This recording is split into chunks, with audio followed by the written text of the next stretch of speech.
On the 21st of July 1969, Neil Armstrong and Buzz Aldrin became the first men in history to step foot on the moon in what is still the most viewed televised event ever.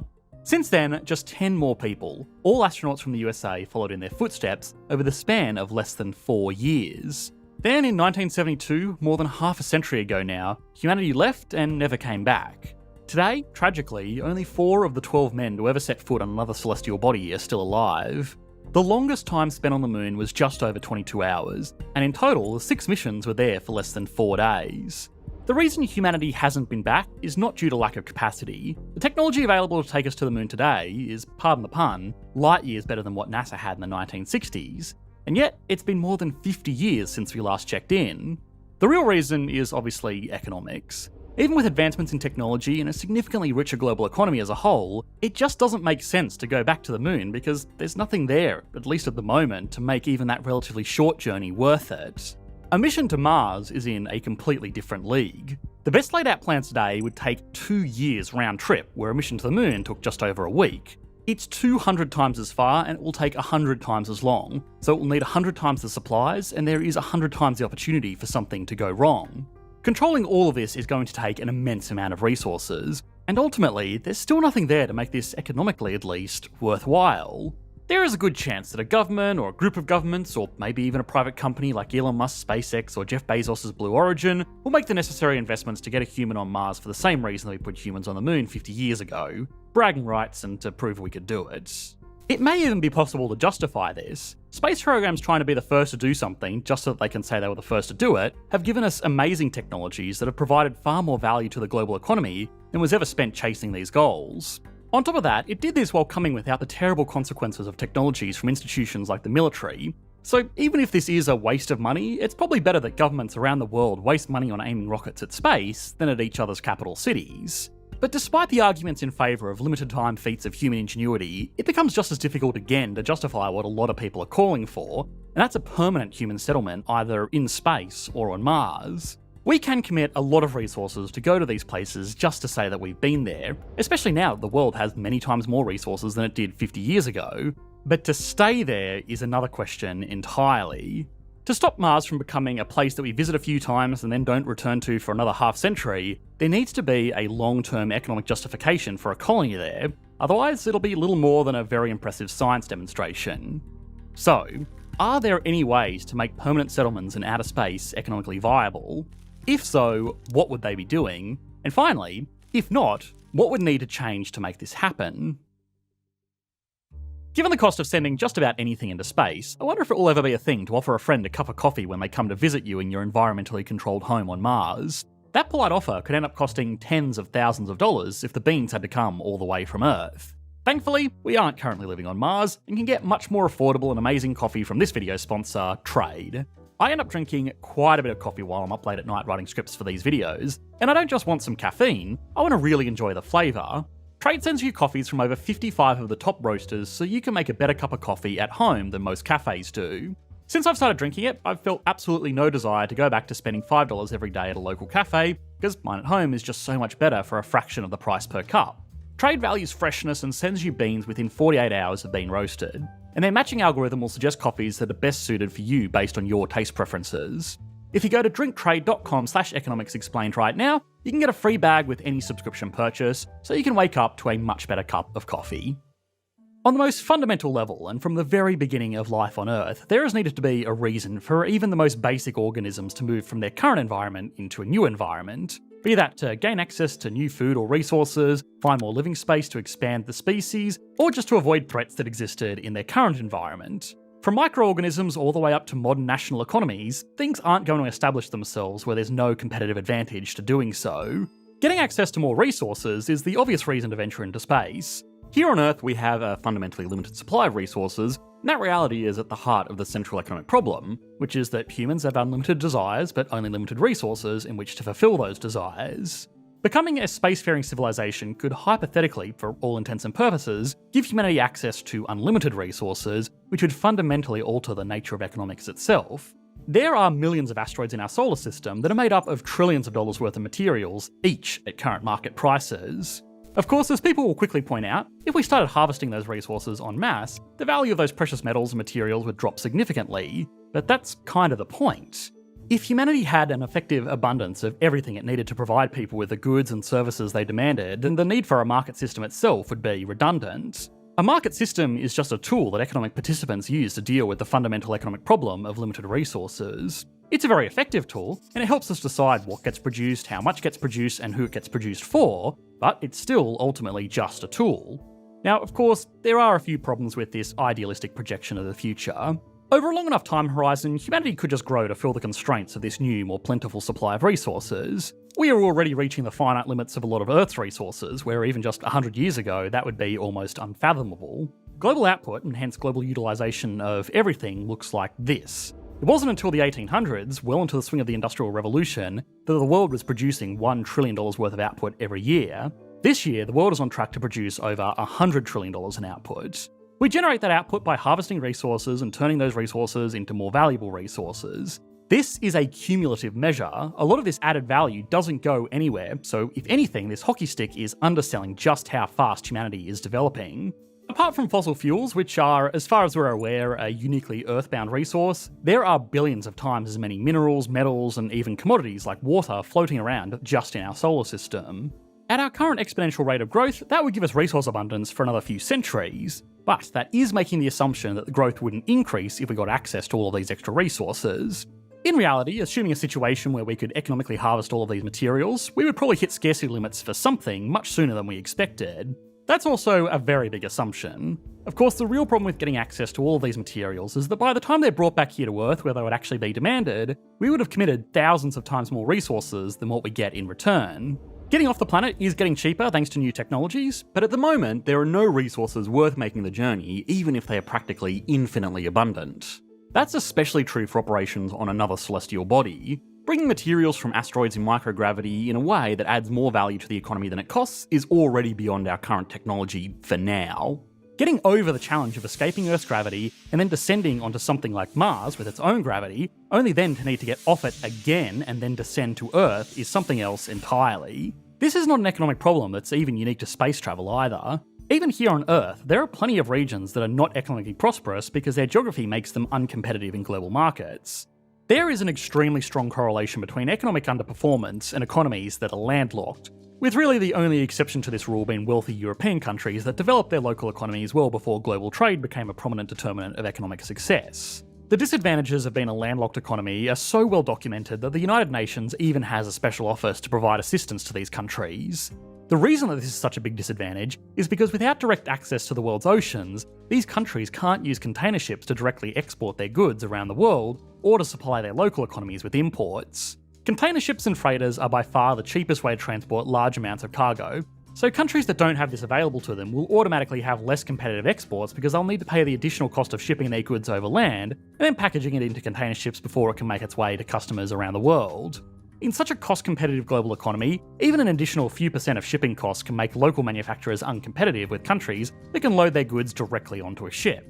Low-cost mass manufacturing is typically the easiest industry for undeveloped economies to use in order to become a developing economy, but low-cost mass manufacturing has tiny margins. If an economy imports $1 million worth of raw materials, it might be able to export them for $1.1 million after turning those raw materials into basic components or consumer goods. If the industries in a country have to pay $50,000 to ship those goods in 10 shipping containers directly from a port, they will still have a viable business. If they need to spend $150,000, which is the approximate price to transport 10 shipping containers from a landlocked country to ports in the USA, then obviously this is not a viable business. These disadvantages compound on one another because if an economy can't develop basic industries, it won't be able to raise taxes. If it can't raise taxes, it can't build infrastructure. And if it can't build infrastructure or provide basic public services, it has no chance of competing in the global economy with countries that didn't have this problem to begin with. Now, these are the very serious challenges faced by economies that are forced to use slightly more expensive shipping options. So, what hope do spacebound industries have when their shipping is going to be literally millions of times more expensive? To get a kilogram worth of material from Earth to Mars at the moment costs around $2.1 million. Humanity has, at least at the time of making this video, never returned anything from Mars back to Earth, and realistically, it would probably cost substantially more to make this return trip. The only hope the economy of such a colony would have is to produce something that is simultaneously incredibly cost-dense, so shipping reflects the smallest possible portion of its final value, incredibly expensive for the same reason, and also not possible to produce here on Earth. The trillions of dollars worth of raw materials floating around in space don't fit these requirements, because they are basically just commodities. Even really valuable stuff like gold or platinum is not worth it to transport from space. A kilogram of gold costs about 60,000 US dollars, which means optimistically the profit for each kilogram of gold mined in space would be negative 2,040,000 US dollars. In a lot of the more grounded works of science fiction, the thing that makes this all worthwhile is something like helium-3 or unobtainium, which does tick all three of these boxes. Unfortunately, the latter is fictional, and we don't have the technology to utilise helium-3 in commercial fusion reactors yet, because we don't have commercial fusion reactors yet. And even if we did, it's likely still cheaper to use alternatives produced here on Earth than mine it on the Moon, which is a very popular way to justify setting up a self-funding base of operations there. So, if gaining access to resources isn't going to make a space colony economically viable with current technology, there are still other reasons to venture into space, like getting more room for activities. Earth's population has increased significantly in the last century, and if you want to continue this rate of population growth, we're eventually going to need more space to put everyone. Fortunately, space has a lot of space. I know, make sure to subscribe because you aren't going to find knowledge bombs like this anywhere else. In all seriousness though, a logical assumption is that if humanity does want to continue to grow, it's going to need to move into space, if for no other reason than our planet can only handle so many of the negative externalities produced by giving people wealthier lives. As humanity has grown wealthier, it is also using more energy. A large part of our wealth today is determined by how much energy we have access to. Back just 200 years ago, it would take the average person 84 hours of work to afford the energy needed to produce 1 hour of artificial light. Today, it takes just 1.5 seconds. And that's both because the average person alive today makes a lot more money, but also because usable energy has become far more plentiful and far cheaper. Everything from communications to computations, heating, cooling, lighting, transportation, manufacturing, and everything else that has built the modern world as we know it today uses a lot of energy. It's that energy that has also caused problems with emissions, and while the world is getting better with utilising renewables, they too have their limitations. If the global economy was to keep growing at the rate it is today, which hopefully it will, then the entire surface of the planet would need to be covered in highly efficient solar cells to provide that much usable energy. That's also assuming that the human population doesn't grow, and all other things being equal, it would be better off if it did. Global wealth and the global population provide each other with a fantastic feedback loop. As the world produces more, it can support more people. More people provides more innovation, and those innovations enable the global economy to produce more output. An easy way out of this limitation would be to expand into space, where energy can be harvested on a larger scale, and populations can grow unimpeded by the damage they would do to a fundamentally limited world. Now, of course, nobody can predict the future, least of all economists, and theoretical physicists aren't far behind. But there is a theoretical future where this could happen, and it wouldn't even require a radical leap in technology from what we have today. Energy effectively transports itself and can be returned to Earth indefinitely by collecting sunlight and redirecting it to the surface. At the moment, it's not cost effective, but the capacity to expand indefinitely is there. On the absolute most extreme end, there are very real proposals to build a Dyson swarm using technologies that we have available today. A Dyson swarm is a theoretical megastructure of billions of solar collectors that surround the sun, collecting all of its energy. That kind of power is more than we could realistically use for anything right now. But if the relationship between energy and economic output holds true, then in the distant future, such a structure could be the key to making trillions of people live lives of abundance that make us look like cavemen in comparison. On a more short-term timeframe, this is very close to the mission of Blue Origin, that has the stated goal of providing the infrastructure that would make industry and energy collection in the space directly around Earth commercially viable.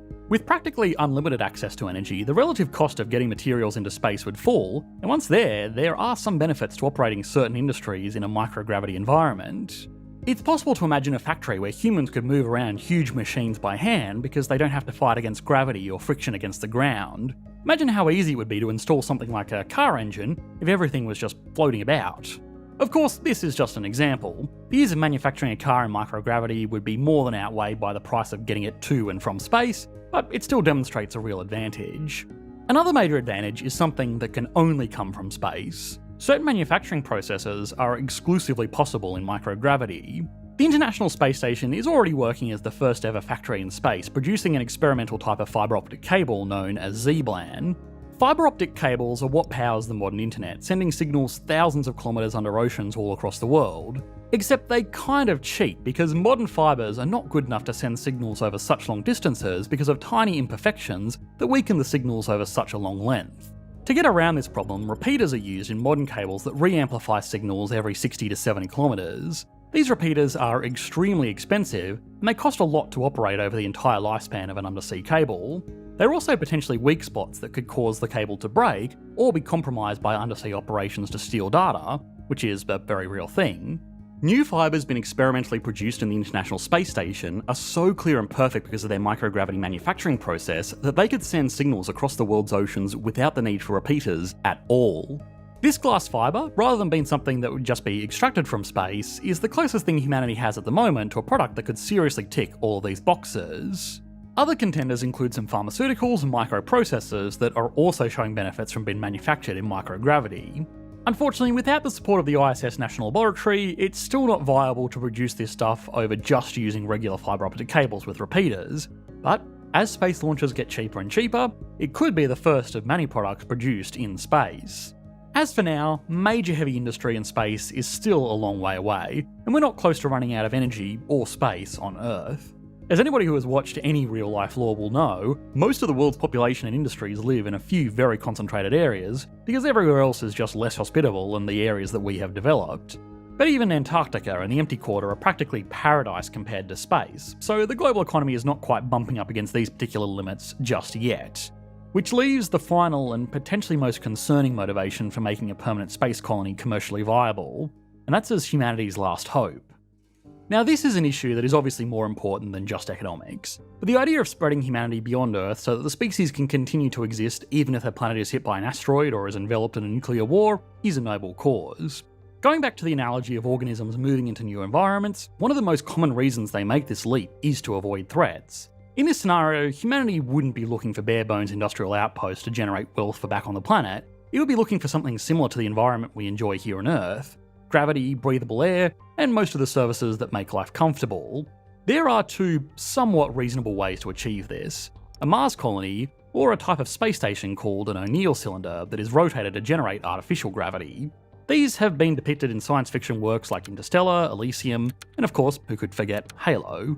Both of these are massive projects that at the moment would take the combined effort of all of humanity to pull off. Even the most conservative estimates put the cost of establishing a city on Mars at around $10 trillion US. And even then, it wouldn't be self-sustainable and would rely on regular shipments of products from Earth. It's easy to get a bit philosophical at this point and talk about the rare blessing that is the planet that we've been gifted to live on. But from the perspective of a cold-hearted economist, or rather an actuary, all this type of space colony would amount to is an insurance policy against the planet being destroyed. At the moment, with current technologies, that insurance is going to cost a lot. And there is fortunately a low probability of it being needed in the immediate future. This is all at the same time that those resources could be better allocated to making very real and very immediate threats here on Earth less of a problem. If we can continue to grow the global economy like we have been in the last 2 centuries, then just like paying for an hour of artificial light has gone from a significant expense to something that is completely trivial, and hopefully technology will continue to improve to make long-term space colonies go from something that will consume a considerable share of the Earth's output to something that we can do in a way that actually adds value to everybody on this planet. Thanks for watching, mate. Bye.